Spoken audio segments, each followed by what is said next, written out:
Dernière ou avant-dernière halte devant les kiosques à journaux pour cette balade à la connaissance des titres de journaux. Merci d'être avec nous. Il est aussi là, mon compagnon de route. Bienvenue, Donald Agnozoa. Merci Serge de me recevoir une fois de plus sur ce plateau pour la 4e livraison des unes parvenues à notre rédaction cette semaine ou alors ce jour. Nous ouvrons donc la revue de ce jour par le quotidien national bilingue qui nous parle des législatives et des municipales et affiche à sa grande une les listes aujourd'hui. Le suspense sera levé dans les prochaines heures. La Cour suprême ordonne l'enregistrement de 3 listes de l'Union des mouvements socialistes, UMS.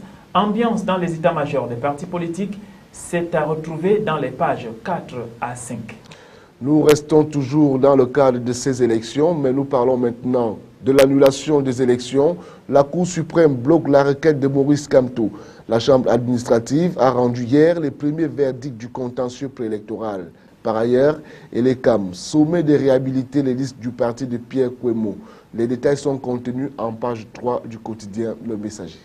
En page 5, on laisse la politique aux politiciens pour parler d'administration pénitentiaire avec des gardiens de prison qui sont en détresse à l'ouest. Un décret non appliqué de Paul Biya prorogeant la date de leur mise à la retraite à l'origine de la suspension de leur salaire depuis 2008.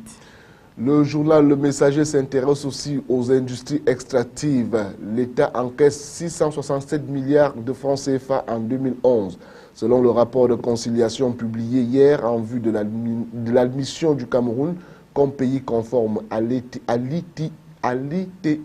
Voilà, c'est en page 4 du journal Le Messager. Toujours en page 4, on fait un tour du côté de l'archidiocèse de Yaoundé où trône désormais Monseigneur Jean Barga qui dit, je cite, « Le pape m'a envoyé pour assurer la stabilité ». L'administrateur apostolique de l'archidiocèse de Yaoundé précise les contours de sa nomination. On revient dans l'actualité des municipales, maintenant dans le journal Le Mutation. Municipal 2013, la Cour suprême donne raison à Pierre Kouemo. Son parti est réhabilité dans 3 communes dans le Onkam où ELECAM a refusé de recevoir des dossiers. C'est en page 3. Quittons la Cour suprême et entrons tout juste au tribunal criminel spécial où Inoni Ephraim a été déclaré coupable. Avec Jean-Marie Atanamabara, l'ex-premier ministre est accusé de détournement de plus d'1 milliard de francs CFA. Mutation parle maintenant de l'aide au développement. La France écarte le Cameroun. Le pays ne figure pas sur la liste des 16 États africains communiqués hier par le Premier ministre français. Officiellement, ce recentrage de l'appui du gouvernement hexagonal est lié à la récession économique ambiante. En page 5, parlons de patrimoine de l'État avec cette mafia autour de la réforme des véhicules. Près de 20 000 voitures échappent à la comptabilité du garage administratif à Yaoundé, nous dit le journal Les Mutants. Mutation reste dans une autre actualité, celle médicale actuellement. Formation médicale donc, 1500 étudiants dans l'impasse. Ils sont inscrits dans des instituts en voie de fermeture. C'est en page 5. Le journal de Xavier Messé nous parle de littérature avec les belles pages du plagiat. Et Serge, après donc Mutation, on fait un pas, on se retrouve tout simplement ensemble pour prendre la une de l'anecdote.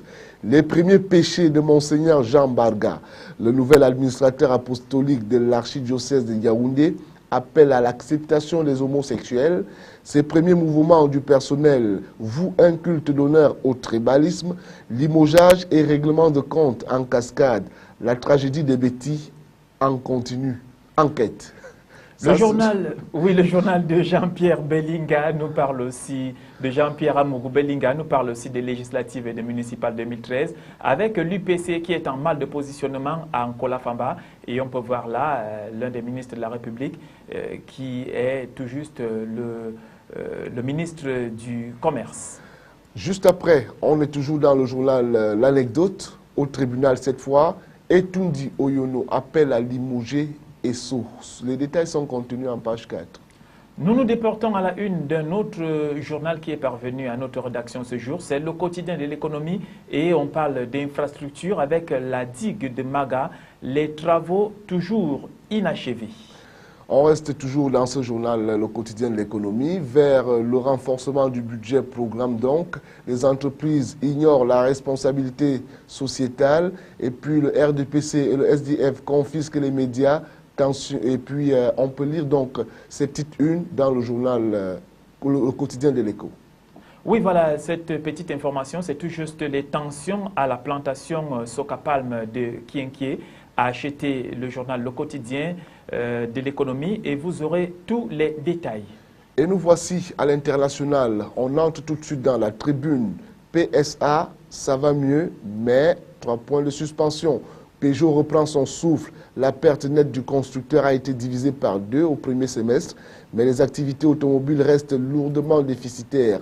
Un retour à l'équilibre fin 2014 est pour le moment exclu, même si ces nouveaux modèles fonctionnent bien.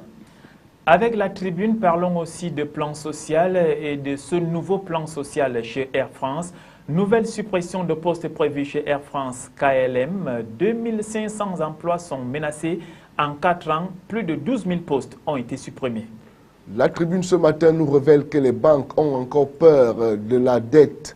Malgré leurs bons résultats, les banques françaises restent prudentes. Plus que la conjoncture morose, le combat de la crise des dettes souveraines les inquiète.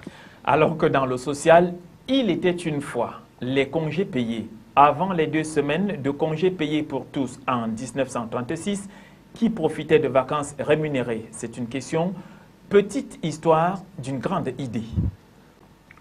Et nous voici à présent dans le Figaro avec en une Hollande qui redoute déjà les pièges de la rentrée entre la réforme des retraites, le chômage qui ne cesse d'augmenter et la préparation du budget qui conduira à de nouvelles hausses d'impôts. L'automne s'annonce périlleux pour le chef de l'État. Le Figaro brosse ici ou présente ici quelques titres. En Irak, le sanglant retour d'Al-Qaïda s'est retrouvé en page 4.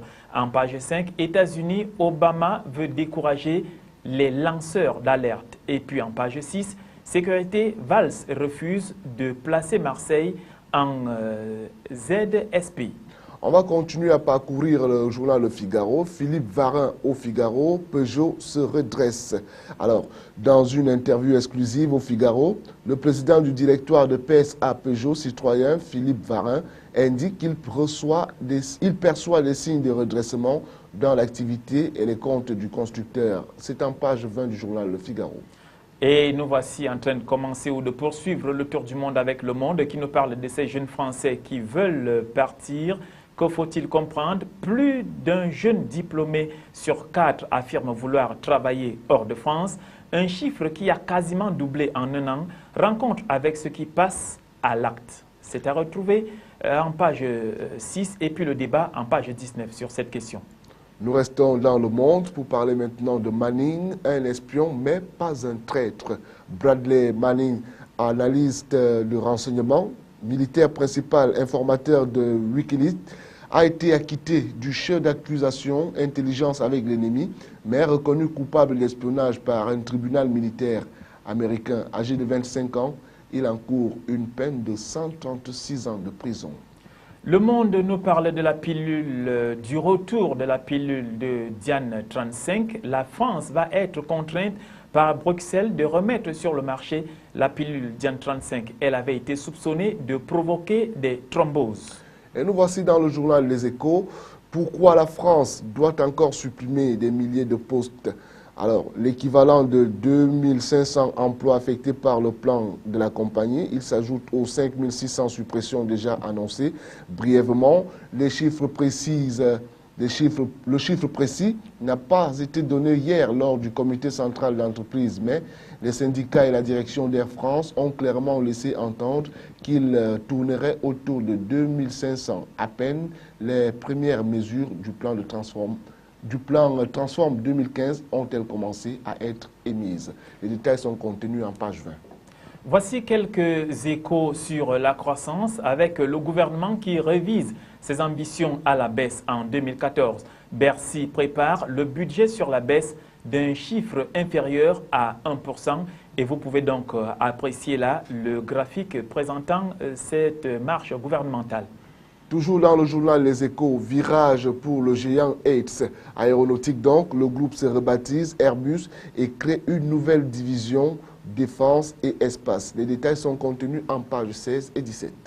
En page 15, donc un peu plus en haut, on nous parle de Philippe Val qui devrait prendre la tête de la Poste. Les administrateurs du groupe doivent coopter l'actuel patron de la Banque postale aujourd'hui.